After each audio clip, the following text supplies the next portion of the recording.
Le message envoyé par le Premier ministre espagnol Pedro Sánchez au roi Mohammed V, et ce qu'il incluait dans une position claire sur le Sahara, n'est qu'un autre tournant qui vise à consolider la reconnaissance internationale de la marocanité du Sahara. Il n'y a plus eu de polémique sur la marocanité du Sahara et de ses territoires depuis la marche verte organisée en novembre 1975 sous le règne du roi Hassan II, que Dieu lui fasse miséricorde. L'importance de la position espagnole est due au fait qu'elle a été émise par l'État qui était en position de colonisateur dans le désert.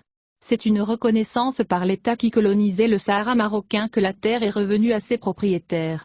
L'Espagne s'est réconciliée avec elle-même avant de se réconcilier avec le Maroc.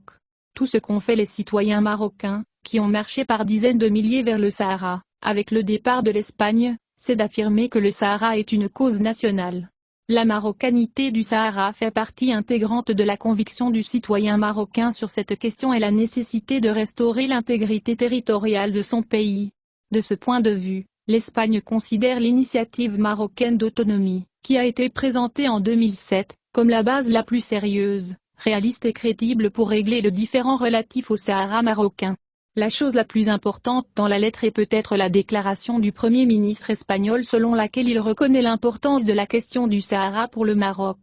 Il a évoqué les efforts sérieux et crédibles entrepris par le Maroc dans le cadre des Nations Unies pour un règlement qui satisfasse toutes les parties. En outre, le Premier ministre espagnol a souligné que les deux pays sont étroitement liés par des liens d'amour, d'histoire, de géographie, d'intérêt et d'amitié commune, exprimant la certitude que les deux peuples partagent également le même sort, et que la prospérité du Maroc est liée à la prospérité de l'Espagne et vice-versa. Dans sa lettre au roi, le Premier ministre espagnol a ensuite confirmé que notre objectif est de construire une nouvelle relation, basée sur la transparence et la communication permanente, le respect mutuel et les accords signés entre les deux parties et s'abstenant de toute action unilatérale, à le niveau d'importance de tout ce que nous partageons et qui nous rassemble. Dans ce contexte, l'Espagne agira avec toute la transparence absolue due à un grand ami et allié. Je veux vous assurer que l'Espagne honorera toujours ses engagements et sa parole, a ajouté Sánchez. Dans son message, le Premier ministre espagnol a réitéré sa détermination à travailler collectivement pour relever les défis communs, en particulier la coopération pour gérer les flux migratoires en Méditerranée et dans l'océan Atlantique, en travaillant toujours dans un esprit de pleine coopération. Il a conclu que ces mesures seront prises afin d'assurer la stabilité et l'intégrité territoriale des deux pays. Oui, l'accent est mis sur l'intégrité territoriale des deux pays. Le sens de cela est la clarté espagnole quant à l'appartenance du Sahara à la lumière d'une lutte politique et militaire marocaine qui a duré 47 ans pour établir un fait historique légalement documenté d'une part et pour affronter une guerre d'usure que le royaume est exposé à d'autre part. Le Maroc a su sortir vainqueur de la guerre d'usure menée par l'Algérie, et a même répondu par des succès au niveau interne et externe. Les percées africaines qui ont été réalisées depuis le retour du Maroc dans l'Union africaine restent la preuve la plus évidente de la transformation du Maroc en un pays avec une position régionale qui ne peut être franchie comme un pont important pour tous les pays européens intéressés par l'Afrique, y compris la France. L'Espagne a eu besoin de toutes ces années pour dire un mot de vérité, sachant que le drapeau marocain s'est levé au Sahara dès qu'il s'en est retiré en 1975. À une époque où le général Franco était sur son lit de mort et où le pays s'apprêtait à accueillir une nouvelle ère, mettant fin à de longues années de dictature, sous le roi Juan Carlos. Le message du Premier ministre espagnol à Mohamed V a consacré une nouvelle réalité appelée la position marocaine dans toute la région. En Afrique du Nord et dans les profondeurs africaines elles-mêmes, et au Maroc étant un pont entre l'Europe et le continent brun.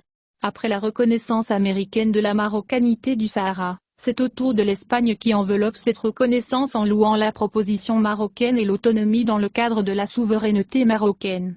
Il n'est plus possible d'ignorer la position espagnole, qui s'inscrit dans un long contexte de succès marocain soutenu par les Arabes. En témoigne la déclaration publiée par le sommet du Golfe qui s'est tenu à Riyad en décembre dernier.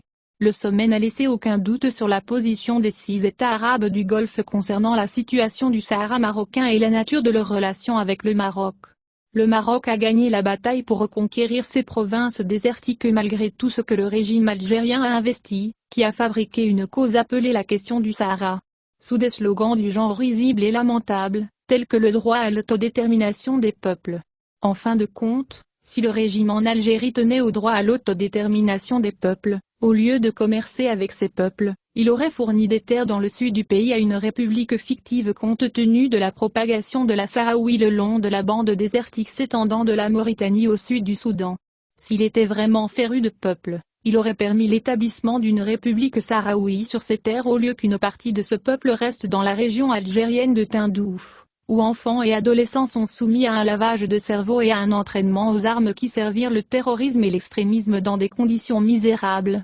La position courageuse des Espagnols, bien que tardive, est censée être l'occasion de sensibiliser les Européens et les Américains à une nouvelle réalité en Afrique du Nord. Le titre de la nouvelle réalité est le Maroc, qui refuse d'investir à l'extérieur du développement de l'être humain marocain d'une manière qui sert la stabilité interne et la croissance de la région.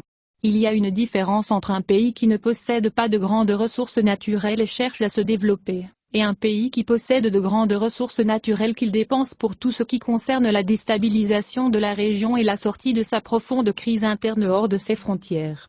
La position espagnole n'est rien d'autre que l'aboutissement d'une volonté de rejeter l'aveuglement persistant à l'existence d'une vérité appelée la marocanité du Sahara, rien de plus. Encore une fois, l'Espagne se réconcilier avec soi-même avant de se réconcilier avec le Maroc. Algetim Kerala Kerala.